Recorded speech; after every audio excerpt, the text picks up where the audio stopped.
ایسے حسین آپ کی ہم شان بتائیں.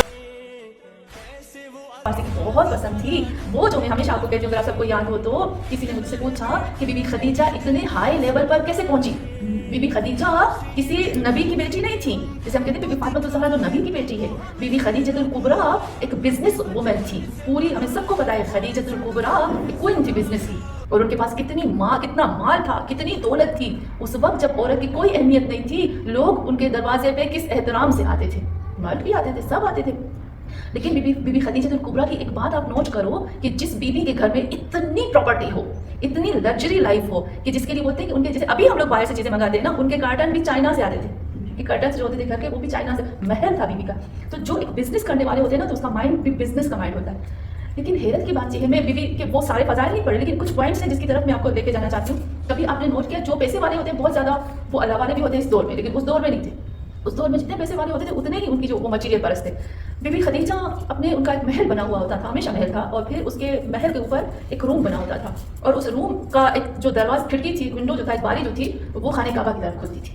وہ ہمیشہ عبادت کرتی تھی، ان کے لیے عبادت کا وقت مخصوص تھا. ایک دفعہ دیکھتی ہیں کہ ایک گھوڑے پہ کوئی سوار ہے، جو کہ وہ کیونکہ وہ اوپر تھا تو ان کو سارا مکہ نظر آتا تھا. تو دیکھتی ہیں گھوڑے سوار ہے، جو گھوڑے پہ سوار ہو کر آتا ہے، اس کے اوپر ایک بادل کا سایہ ہے، اس کے ارد گرد کچھ فرشتے ہیں، اور 2-3 فرشتے ایسے ہیں جو تلوار پکڑ کے کھڑے ہوئے ہیں، اور وہ پوری تلوار چلا رہے ہیں غصے سے، اور اس شخص کی حفاظت کر رہے ہیں. اتنی تلوار چلاتے کہ کوئی بھی اس کے سامنے آئے گا تو اس کو مار دیں گے، ایسے اس کی حفاظت کر رہے ہیں. اور ایسا نور ہے اوپر سے ساتھ ہو رہا ہے. وہاں پر بی بی خدیجہ خانہ کعبہ کو دیکھ کر دعا مانگتی ہیں، کہتی ہیں اے اللہ یہ گھوڑے سوار میرے گھر پہ آ جائیں. وہ دیکھتی ہیں کہ وہ جو گھوڑا ہے نا، وہ سیدھا ان کے گھر آتا ہے، اور اس پہ بیٹھے تھے محمد صلی اللہ علیہ وسلم.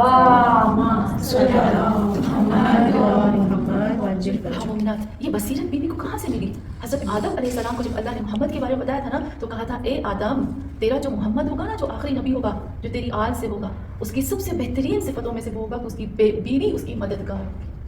اس کی بیوی، یعنی ایسے کہا کہ تم دیکھو کہ تمہاری بیوی حضرت حوا سے کہیں بڑھ کر اس کی بیوی ہوگی. یہ نہیں کہتی، حدیث قدسی میں لکھا ہے. آخر بی بی خدیجہ کو یہ مقام کہاں سے ملا؟ کیا ہم نہیں لے سکتے؟ لے سکتے ہیں. کون سا مقام تھا؟ وہ مقام جو جناب سلمان فارسی اور بی بی خدیجہ کا سیم ہے. بی بی خدیجہ اتنی پراپرٹیز، اتنی بزنس، اتنی مال ملکیت ہونے کے باوجود بھی بی بی خدیجہ کا ایک بہت بڑا روم تھا جہاں پر ان کی بکس پڑھی ہوتی تھی. تبھی تو قرآن نازل نہیں ہوا تھا نا، لیکن کتابیں آسمانی تو تھیں. وہ تورات اور انجیل کتابیں آسمانی پڑھتی تھیں. اس وقت عورتیں علماء نہیں تھیں، وہاں پر جو مرد عالم تھے ان کے ساتھ بیٹھ کے ڈسکس کرتی تھی علم کے بارے میں. ہم نے کتنے علم کے بارے میں ڈسکس کیا ہے؟ ہم نے کبھی کیا ہے؟ ہم نے کبھی سوچا ہے کہ ہم کیوں نہیں کرتے؟ بی بی خدیجہ کا وہ پیسے والی تھی، وہ بیزی تھی، وہ جیسے ہم کہتے ہیں ہمارے پاس ٹائم نہیں ہے، وہ ہم سے زیادہ بیزی تھی.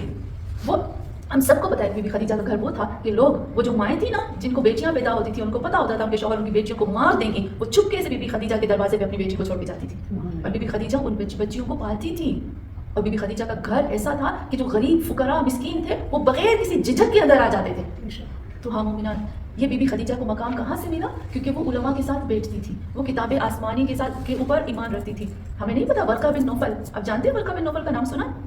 ورقہ بن نوفل عیسائیوں کا سب سے بڑا پادری تھا، پوپ تھا. ورقہ بن نوفل نام تھا اس کا، سرچ کریں گے آپ کو مل جائے گا. بی بی خدیجہ کا کزن تھا.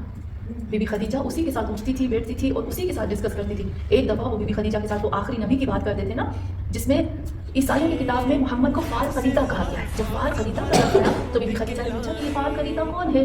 تو اس وقت ورقہ بن نوفل اس کو کہتا ہے فار خلیدہ آخری